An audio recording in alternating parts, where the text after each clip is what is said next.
De las 140 cuevas más o menos con arte paleolítico que hay en el norte de España, hay una docena que están abiertas al público. De entre esas 12 cuevas abiertas, Tito Bustillo es probablemente la de mayor entidad gráfica, por el número de representaciones gráficas conservadas y probablemente también por la variedad técnica que presenta el denominado panel principal.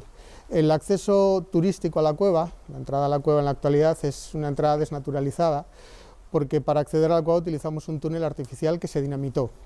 Se abrió con dinamita en 1970 cuando se decidió hacer la cueva accesible al turismo. Para abrir este túnel se sigue el curso del río San Miguel, que sale por aquí, que tiene parte de su cauce subterráneo justo por debajo de la cueva.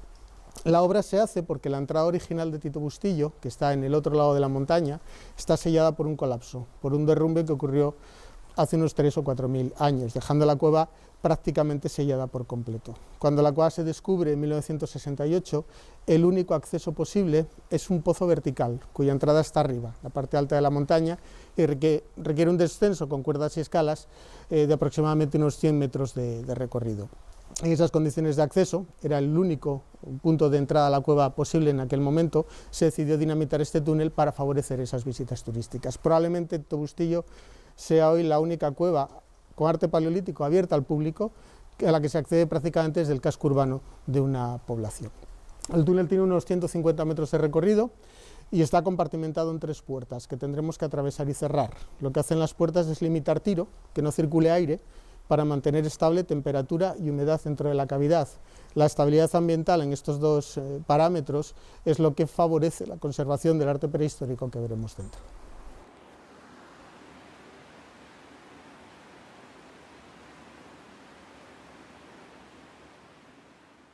Bueno, hemos dejado atrás la última puerta de acceso a Tito Bustillo, la última puerta al túnel artificial, y nos encontraríamos ya dentro de la cueva. En realidad Tito Bustillo se conforma como una larga galería longitudinal, tiene 700 metros, con múltiples galerías laterales secundarias. Algunas de ellas están decoradas, pero no se pueden visitar, son espacios cerrados al público por dificultades en los accesos, por ser espacios muy pequeños, donde apenas cabrían 2 o 3 personas, y también por cuestiones de conservación. Una vez en la cueva es muy importante tener en cuenta, para no despistarnos durante el recorrido, que el túnel artificial que hemos utilizado para llegar aquí es en realidad la puerta trasera. Donde nos deja el túnel es en el final de la cueva, es decir, ahora mismo estaríamos en la zona más profunda, en la zona más alejada respecto a la entrada prehistórica, que se encuentra en el otro extremo de la galería, a 700 metros de aquí. El conjunto de pinturas conservado que podemos mostrar al público está más o menos a 500 metros, así que el recorrido que tendremos por delante es de medio kilómetro. Es un recorrido sencillo y accesible, pero bastante incómodo. Por un lado, en Tito Bustillo, por cuestiones de conservación, hay muy poca luz. Tenemos la luz justa para marcar el camino. Y por otro, el camino está muy poco acondicionado, así que nos encontraremos algunos tramos de suelo un poco embarrado y siempre irregular. Hay que, por tanto, caminar despacio, mirando de vez en cuando al suelo, para evitar algún incidente, y de esta manera, con un poco de precaución, el recorrido no ofrece mayores dificultades. Bueno, desde el punto de vista geológico, el proceso de formación de una cueva es siempre largo y muy complejo. Intervienen siempre 3 elementos, que son por un lado la presencia de la roca caliza. Todo lo que nos rodea en este entorno es caliza, que es una roca sedimentaria, es una roca soluble. El segundo elemento que interviene es el agua. El agua disuelve la roca caliza, de manera que las cuevas en general obedecen a antiguos cauces de ríos subterráneos. El tercer elemento que interviene en la formación de una cueva es el tiempo. Estaremos hablando de una erosión, de una disolución que se produce durante cientos de miles de años. Tito Bustillo es resultado de esa erosión milenaria provocada por parte del río San Miguel, el mismo río del que hablábamos antes al principio, que veíamos en la entrada de la cueva, y que circula 500 metros justo por debajo de nosotros. Hace muchos cientos de miles de años el río circuló en niveles superiores, disolviendo cauces, disolviendo tubos de presión que se fueron juntando por colapso, generando este gran espacio en el que nos encontramos, que es la cueva de Tito Bustillo. Quedan evidencias de la circulación de agua en marcas de nivel que aparecen en la cueva. Justo detrás de donde yo estoy hay varias marcas de nivel, que son las impresiones que deja el agua al contacto con la roca y la descomposición de los óxidos de hierro que hay en la pared, marcando las alturas que llegó a alcanzar el agua en determinados procesos de circulación. A día de hoy, desde el punto de vista geológico, se sigue considerando Tito Bustillo como una cueva activa, una cueva plena de actividad y información, tiene un goteo constante y regular, se escuchan y se sienten los goteos de agua en todo el tránsito durante todo el año. Esas gotas de agua son las responsables de la formación de estalactitas o estalagmitas, los llamados espeleotemas. El agua que circula es agua de lluvia que filtra desde la cobertura vegetal exterior hacia el interior de la cueva. En esa circulación, la gota de agua se va saturando de carbonato cálcico en disolución, de cal, y lo que hace es dejarlo como rastro al entrar dentro de la cueva. Precipitando es como se forma la estalactita característica en el techo, al chocar contra el suelo lo deposita, la gota de agua tiende a caer en el mismo sitio, lo acumula y se van formando en este caso las estalagmitas. En el caso de que la misma gota de agua provoque los dos fenómenos, precipita y deposita, lo que ocurre es que se generan estructuras correspondientes que se pueden llegar a juntar formando columnas. Este tipo de formaciones, insisto, muy activas con goteos constantes, jalonan todo el recorrido que hacemos por la galería principal de Tito Bustillo.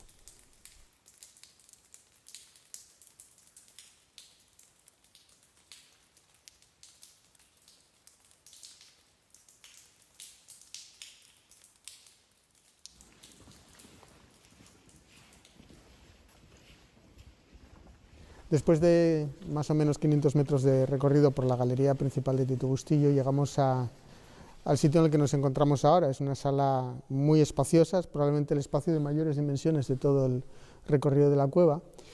Una especie de plazoleta que conforma un cruce de caminos con dos direcciones que se pueden tomar. A mi espalda y en orientación suroeste, la cueva continúa aproximadamente unos 100 metros más y nos conduce a la entrada natural de la cueva, la entrada prehistórica, la entrada que utilizaron hace 14 o 15.000 años para decorar en el interior de la cavidad. Ese espacio no se visita en la actualidad porque es un espacio de investigación arqueológica. Se excava en la entrada de Tito Bustillo desde el año 1972 de manera sistemática. Lo que ponen de manifiesto esas excavaciones arqueológicas es una intensa ocupación de la cueva a lo largo del llamado Magdaleniense. Aunque excavásemos dentro de la cueva, zonas profundas y oscuras donde hay arte, la verdad es que encontraríamos pocos restos arqueológicos, casi da la sensación de que los paleolíticos entraban poco y probablemente también pocos al interior de las cuevas.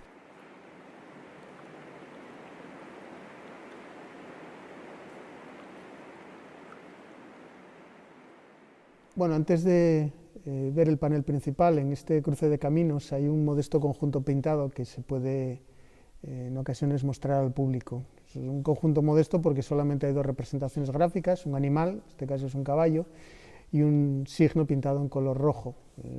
Además, el estado de conservación de estas figuras es precario, aunque son figuras reconocibles. Aquí tendríamos un caballo pintado en color morado, orientado hacia la derecha. La cabeza estaría aquí, en esta zona.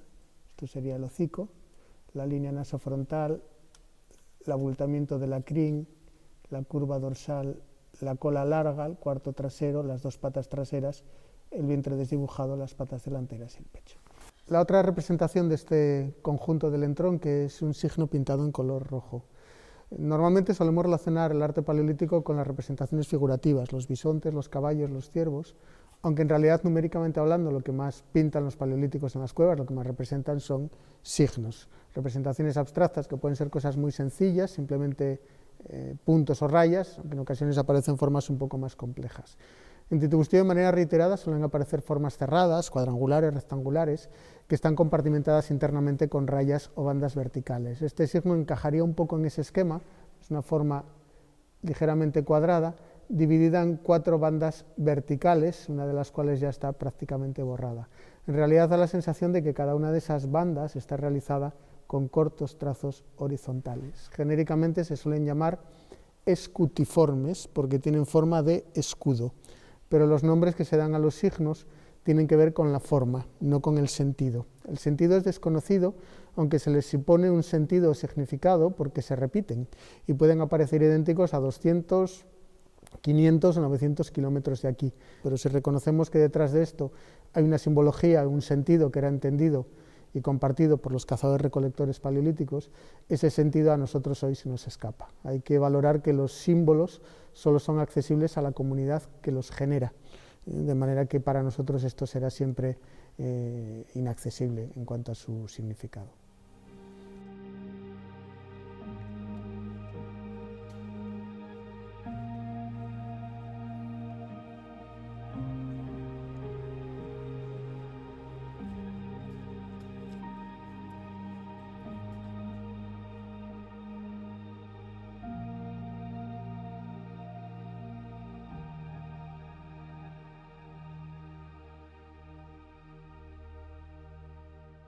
El panel principal de Tito Bustillo, como decíamos, es un conjunto de enorme complejidad que viene determinada porque no se hace en un mismo momento, sino que lo que tenemos aquí delante es resultado de distintas fases artísticas que se van superponiendo unas encima de otras a lo largo de miles de años. Desde lo más antiguo, que parece corresponder con restos de figuras rojas que se remontan al menos al Gravetiense, es una cultura del Paleolítico Superior que se desarrolla hace unos 25.000 años, hasta lo último que se pinta aquí, son representaciones del Magdaleniense reciente, última fase cultural del Paleolítico Superior, hace unos 14.000 años aproximadamente. Se suceden milenios donde los paleolíticos que viven allí fuera entran aquí, buscan este lugar y utilizan la misma pared como campo de expresión gráfica. Ese realizar unas figuras sobre otras lo que provoca es que lo más moderno va amortizando o borrando lo más antiguo, que queda convertido en una especie de borrón y de manchas de color que a día de hoy son difíciles de discernir.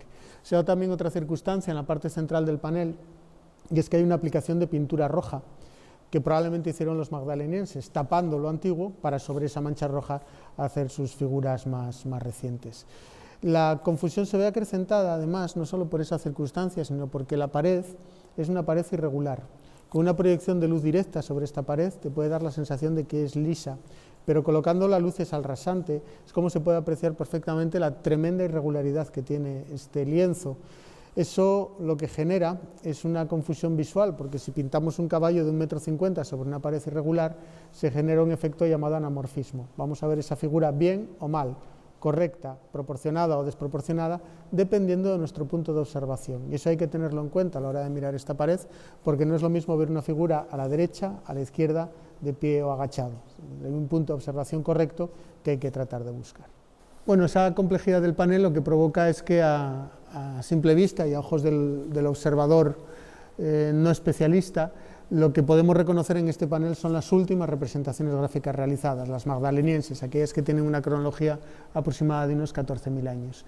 Yendo un poco figura por figura y buscando un poco esas figuras reconocibles del panel principal, pues empezaríamos quizá por esta, es quizá la más conocida de la cueva y probablemente uno de los caballos más conocidos de todo el arte paleolítico europeo. Una representación parcial de caballo hecha a carboncillo, solo pintan la cabeza, es como un busto, como una máscara, es una figura que se resuelve con muy pocos trazos, en realidad muy pocos, y sin embargo consiguen un realismo que es casi fotográfico.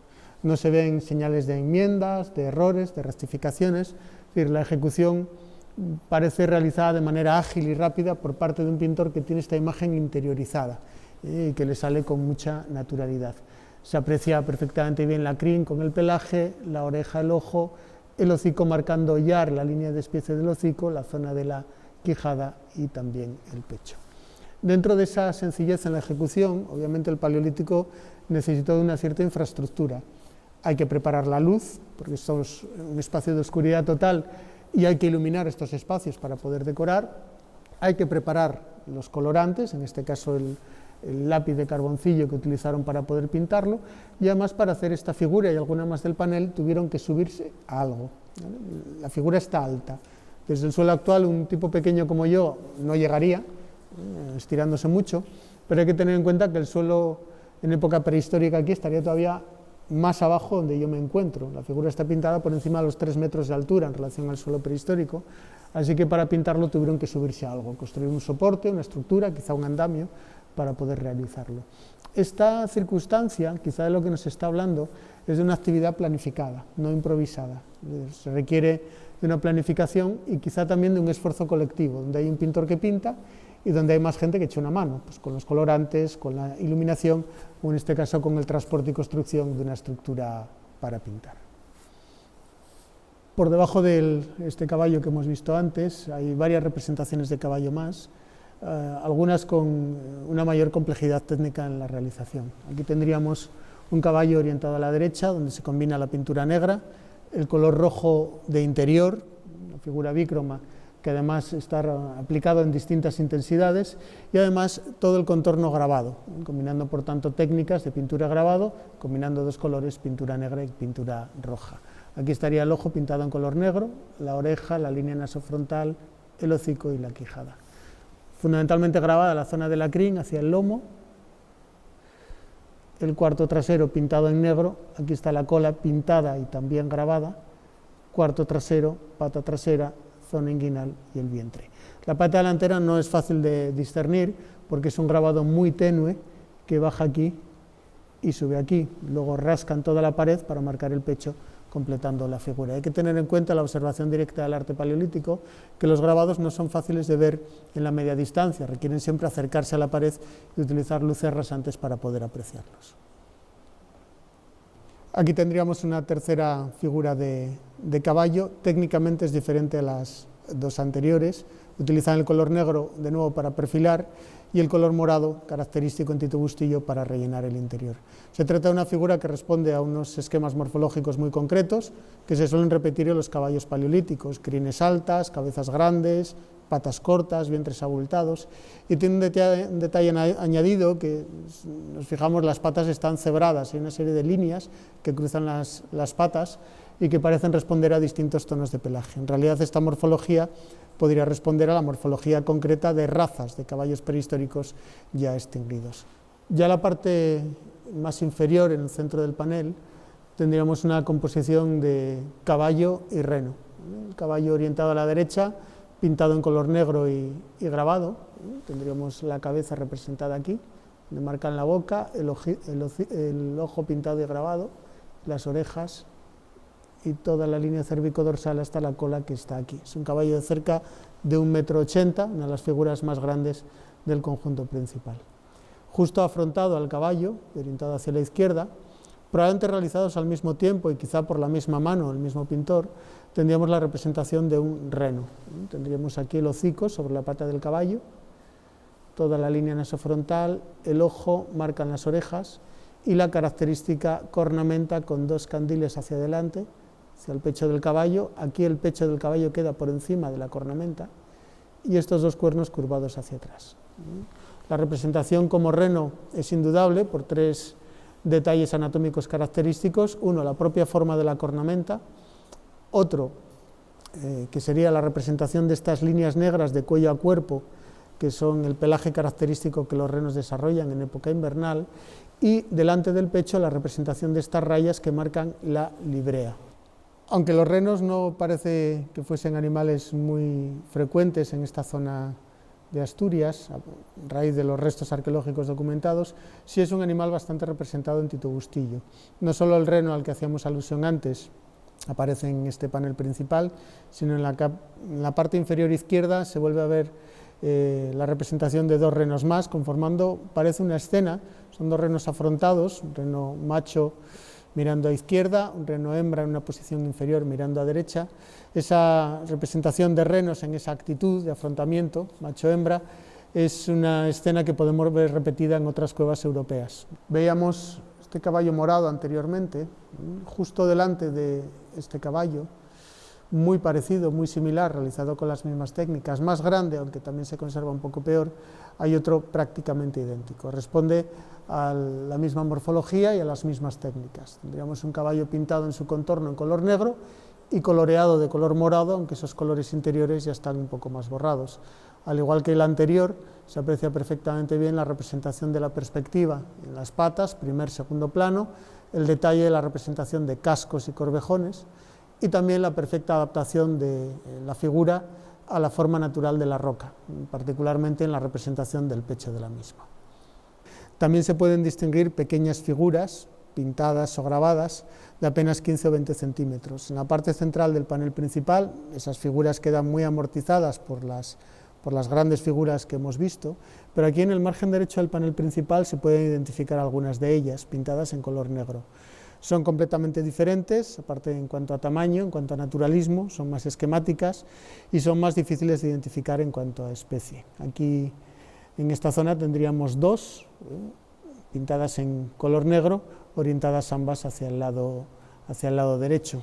Presentan cierto dinamismo. Por ejemplo, esta figura, las patas delanteras, una parece adelantada a la otra, lo que le configuraría una cierta sensación de movimiento. Toda esta pared derecha del panel presenta abundantes restos de color, tanto en colores rojos como negros. Hay improntas, hay tintas planas, hay trazos de pintura roja y negra. Muchos de estos restos de color son en realidad restos de figuras más borradas y más difíciles de ver. Sentándonos aquí delante de este panel un rato y acostumbrando un poco el ojo, y una vez entrenado podríamos ir identificando restos de otras figuras que están peor conservadas.